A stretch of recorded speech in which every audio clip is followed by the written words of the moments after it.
জাতিসংঘে হতে যাচ্ছে বাইডেন ইউনুস বিরল বৈঠক, ভূ রাজনৈতিকভাবে গুরুত্বপূর্ণ বলছেন বিশ্লেষকরা।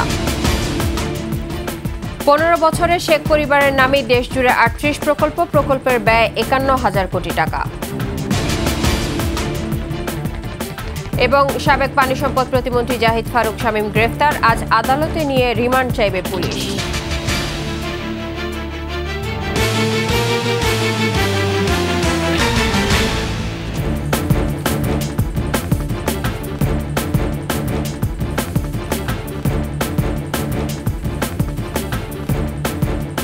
শুনছিলেন ফার্স্ট সিকিউরিটি ইসলামী ব্যাংক পিএলসি সংবাদ শিরোনাম। আমন্ত্রণ সকালের 21 সংবাদে, আপনাদের সঙ্গে থাকছে ইসরাত জাহান।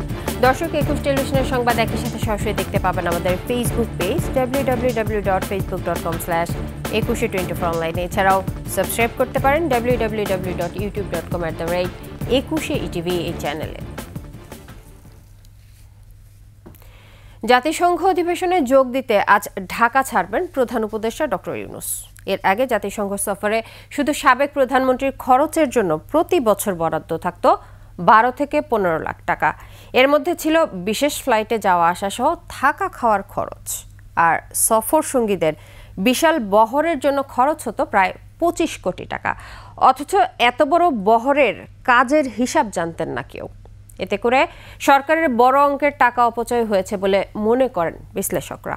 অথচ এবছর প্রধান উপদেষ্টা ডক্টর মোহাম্মদ ইউনূস যাবেন নিয়মিত ফ্লাইটে, সাথে যাবেন 57 জন। প্রণব চক্রবর্তীর রিপোর্ট। জাতিসংঘের ৭৯তম সাধারণ অধিবেশনে যোগ দিতে 23 সেপ্টেম্বর নিউ ইয়র্কের উদ্দেশ্যে রওনা হচ্ছেন প্রধান উপদেষ্টা ডক্টর মোহাম্মদ ইউনূস। একটি বাণিজ্যিক ফ্লাইটে নিউ ইয়র্কে পৌঁছাবেন তিনি। শুরুতে 7 জনের কথা বলা হলেও তার সফরসঙ্গী হিসেবে থাকছেন 57 জন। অথচ শেখ হাসিনার আমলে তার সফরসঙ্গীর তালিকায় থাকতেন 1.5 থেকে 300-রও বেশি কর্মকর্তা, ব্যবসায়ী, দলীয় নেতা থেকে শুরু করে সাংবাদিকরা। একটু কাজ করেছি জাতিসংঘে, আমার অভিজ্ঞতায় বলে যে এটা আর একটু কম হতে পারত। কারণ আমাদের দেশের এখন অর্থনৈতিক সংকটের আলোকে যতখানি কৃচ্ছতা সাধন করা যায় সেটা সব স্তরেই সেটা করাই বোধহয় ভালো। এ ধরনের সফরে শুধু শেখ হাসিনার জন্যই চার্টার্ড বিমানের টিকিটে খরচ হতো প্রায় 2 লাখ টাকা।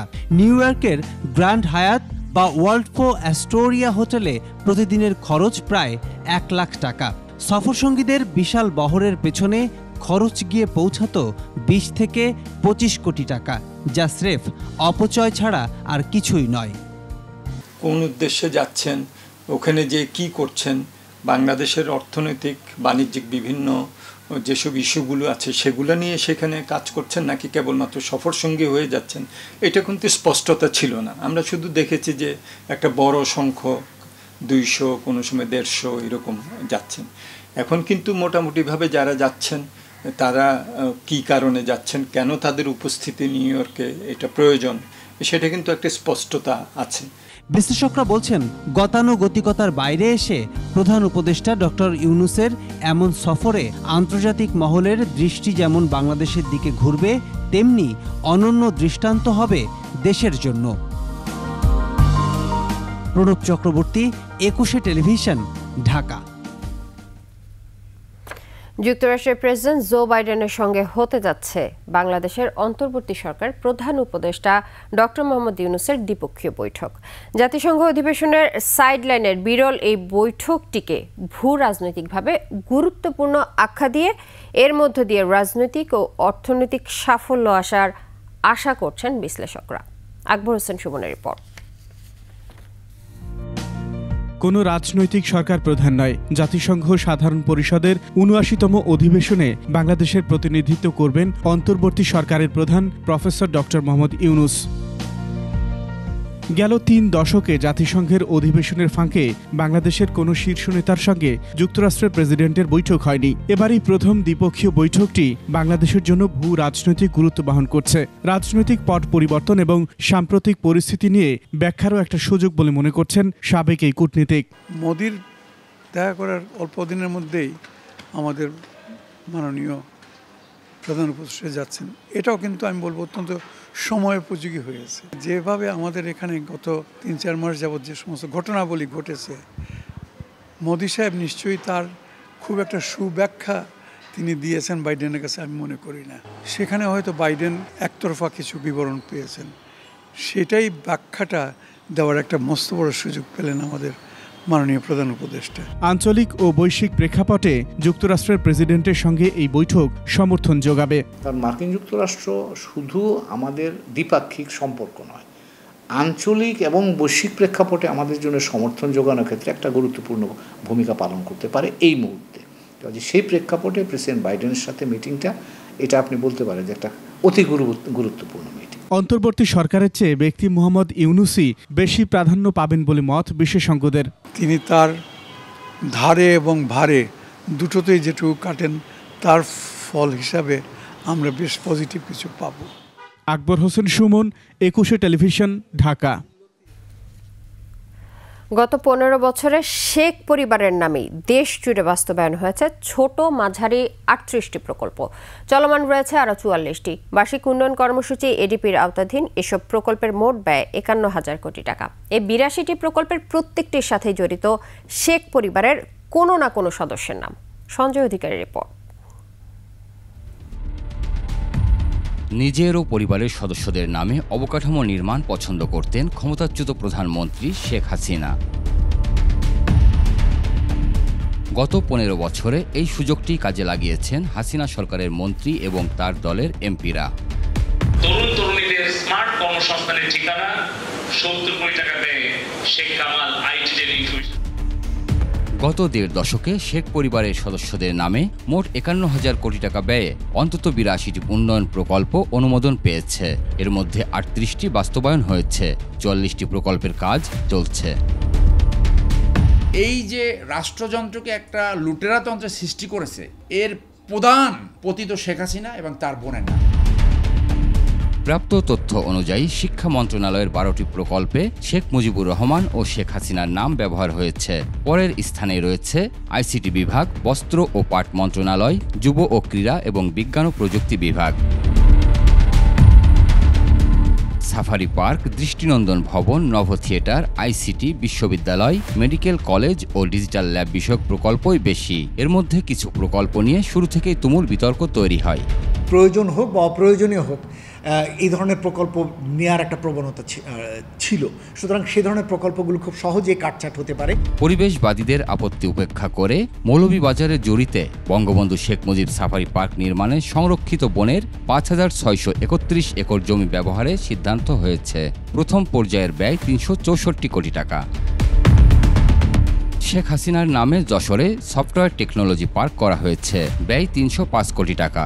বঙ্গবন্ধুর নামে হাইটেক পার্ক, শেখ কামালের নামে আইটি প্রশিক্ষণ কেন্দ্র, Sheikh Russel digital lab, Sheikh Hasina institute সহ রয়েছে আরও কিছু প্রকল্প। এসব প্রকল্পের বেশিরভাগেরই কাজ শেষ। শেখ হাসিনা ক্ষমতাচ্যুত না হলে আগামী 5 বছরে অনুমোদনের জন্য একনেকে উঠত আরও 43টি প্রকল্প। সঞ্জয় অধিকারী, 21 টেলিভিশন, ঢাকা। ক্ষমতাচ্যুত আওয়ামী লীগ সরকারের পানি সম্পদ প্রতিমন্ত্রী জাহিদ ফারুক শামীমকে রোববার রাজধানীর বারিধারা থেকে গ্রেফতার করেছে র্যাব। সাবেক সেনা কর্মকর্তা জাহিদ ফারুক 2004 সালে আওয়ামী লীগের রাজনীতিতে যুক্ত হন। 2018 সালে বরিশাল 5 আসনে আওয়ামী লীগের প্রার্থী হিসেবে সংসদ সদস্য নির্বাচিত হন এবং পানি সম্পদ প্রতিমন্ত্রী হিসেবে দায়িত্ব পান। সবশেষ 2024 সালের নির্বাচনেও তিনি আওয়ামী লীগের প্রার্থী হিসেবে এমপি নির্বাচিত হন এবং মন্ত্রিসভায় আগের দায়িত্বেই বহাল থাকেন। জাহিদ ফারুককে আজ আদালতে নিয়ে রিমান্ড আবেদন করবে পুলিশ। নিচ্ছি সংবাদ বিরতি। যখন ফিরছি তখন অন্যান্য সংবাদের সঙ্গে আরও থাকবে। 11.5 বছরেও দাখিল হয়নি ত্বকী হত্যা মামলার অভিযোগপত্র, শিগগিরই সঠিক প্রতিবেদন দেওয়ার প্রত্যাশা।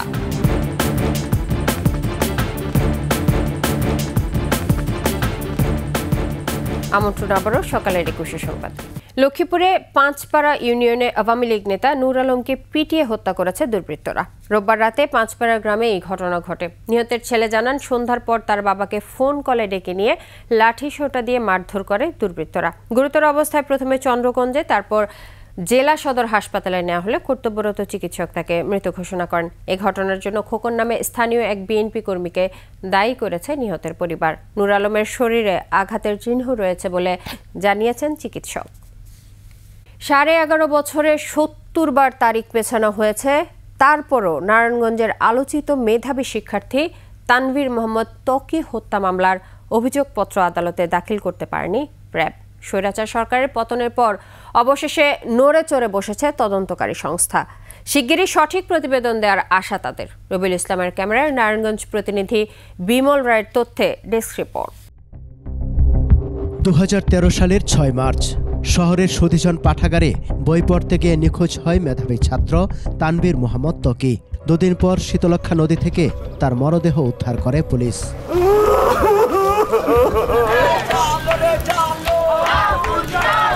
আলোচিত এই হত্যাকাণ্ডের পর সারা দেশে হরতাল, সমাবেশ ও মানববন্ধন সহ ব্যাপক প্রতিবাদ হয়। র্যাবের হাতে গ্রেফতার শওকত সুলতান ভ্রমর। আদালতে ত্বকী হত্যার স্বীকারোক্তিমূলক জবানবন্দিতে প্রভাবশালী উসমান পরিবারের এক সদস্যের নাম বলে দেয়। প্রয়াত সংসদ সদস্য নাসিম উসমানের ছেলে আজমেরি উসমানের টর্চার সেলে অভিযান চালিয়ে অনেক আলামতও জব্দ করে র্যাব। এরপর রহস্যজনক কারণে থেমে যায় তদন্ত কাজ। ত্বকীর লাশ সে প্রতিজ্ঞা করেছিলাম যে যতদিন পর্যন্ত বিচার না হবে আমরা ঘরে ফিরে যাব না। আমরা কিন্তু সেই প্রতিজ্ঞায় অবিচল আছি। সমস্ত হত্যাকাণ্ডগুলো ওসমান পরিবারের লোকজনের হাত দিয়ে সংগঠিত হয়েছে। শেখ হাসিনার প্রত্যক্ষ মদদে এই ওসমান পরিবার এই বিষয়গুলো করেছে। শুরু থেকে ত্বকী হত্যার বিচারে সোচ্চার ছিল নারায়ণগঞ্জের সুশীল সমাজ। তদন্তের ধীর গতিতে হতাশ আইনজীবীরাও। এই হত্যাকাণ্ডের বিচার যদি না হয় নারায়ণগঞ্জবাসী কলঙ্কমুক্ত হতে পারবে না। অচিরেই এই অভিযোগপত্র বিজ্ঞ আদালতে দিয়ে তারপরে এই ত্বকী হত্যার বিচার ত্বরান্বিত করা উচিত। তবে আওয়ামী লীগ সরকারের বিদায়ের পর তদন্তে গতি পেয়েছে। আবারও ঘটনাস্থল পরিদর্শন ও স্থানীয়দের সাথে কথা বলেছে তদন্তকারী সংস্থা। 5 জনকে গ্রেফতার করে 164 ধারায় জবানবন্দি নেওয়া হয়েছে। তদন্তের শুরুতে যেমন বেশ কিছুটা অগ্রগতি ছিল, মাঝখানে কিছুদিন স্থবির হয়ে থাকার পরে এটা আমরা পুনরায় তদন্তে গতি পেয়েছে। এর অন্যতম প্রধান কারণ হচ্ছে আমরা র্যাব হেডকোয়ার্টার্সের সহায়তা পাচ্ছি। শিগগিরই তদন্ত শেষ করে প্রতিবেদন দেয়া হবে বলেও জানান র্যাবের এই কর্মকর্তা। খুব দ্রুতই একটি সুষ্ঠু রিপোর্ট ইনশাআল্লাহ দিতে পারব। সমর ইসলাম, ডেস্ক রিপোর্ট, 21 টেলিভিশন। বর্ষায় খাল বিল ভরে ওঠে নতুন পানিতে। জলাশয়গুলো ভরে যায় সাদা, বেগুনি ও লাল রঙের শাপলায়। শতাধিক বিলে কয়েক হাজার মানুষ শাপলা বিক্রি করে সংসার চালান। গোপালগঞ্জ প্রতিনিধি ইকরামুল কবিরের তথ্য ছবিতে ডেস্ক রিপোর্ট। গোপালগঞ্জে বিল জুড়ে শুধু নানা রঙের শাপলা। সিঙ্গার বিল, চান্দা, জোয়ারিয়া, কান্দির বিল সহ শতাধিক বিলে প্রাকৃতিকভাবে জন্ম নেয় এসব শাপলা। বিভিন্ন বয়সের নারী পুরুষ এসব শাপলা তুলে বিক্রি করে জীবিকা নির্বাহ করেন। 100 মুঠো শাপলা বিক্রি হয় 150 থেকে 200 টাকায়। পাইকাররা তা কিনে জেলা সদর সহ আশপাশের জেলাতে নিয়ে যায়। সদরের গান্ধিয়াসুর, সাতপাড় ও কাশিয়ানী সিঙ্গারে গড়ে উঠেছে শাপলা বিক্রির বাজার। বর্ষা সিজনে কোনো কাজ কাম নাই, তাই বিলি মনে করেন আমরা শাপলা তুলি, ওই 300-400 মুঠা 500 মুঠা মনে করেন তুলিয়ে ওই ব্যবহারিকে দিই। 5 থেকে 10 আটি 300-400 টাকা। গোপালগঞ্জ শহরে, খুলনা শহরে বিভিন্ন হাটে বাজারে বিক্রি করে এতে যা ইনকাম হয় এতে আমার সংসার ভালোভাবেই চলে যায়। কৃষি কর্মকর্তা বলেন, পুষ্টিগুণ সমৃদ্ধ এই শাপলা একদিকে যেমন সবজির চাহিদা মেটাচ্ছে, অন্যদিকে বর্ষাকালে কাজ না থাকা বেকার শ্রমিকদের আয়েরও একটা পথ তৈরি করে দিচ্ছে। কৃষক এই তাদের হাতে কাজ কম থাকায় শাপলা আরোহণ করে এবং এই শাপলা বিক্রি করে। গোপালগঞ্জ জেলার বিভিন্ন বিল থেকে শাপলা আরোহণ করে প্রায় 15 থেকে 20 হাজার কৃষক এই সময়টা তাদের জীবিকা নির্বাহ করে। বর্ষা মৌসুমে পুষ্টিগুণ সমৃদ্ধ শাপলা বিক্রি স্থানীয়দের জীবন ও জীবিকা সচল রাখছে। Masuma Lisa, desk report, 21 television. আর এর সাথে শেষ করছি সকালের 21 সংবাদ। তবে যাবার আগে ফার্স্ট সিকিউরিটি ইসলামী ব্যাংক পিএলসি সংবাদ শিরোনামগুলো আরও একবার। জাতিসংঘে হতে যাচ্ছে বাইডেন ইউনুস বিরল বৈঠক, ভূ রাজনৈতিকভাবে গুরুত্বপূর্ণ বলছেন বিশ্লেষকরা। 15 বছরে শেখ পরিবারের নামে দেশ জুড়ে 38 প্রকল্পের ব্যয় 51,000 কোটি টাকা। এবং সাবেক পানি সম্পদ প্রতিমন্ত্রী জাহিদ ফারুক শামীম গ্রেফতার, আজ আদালতে নিয়ে রিমান্ড চাইবে পুলিশ।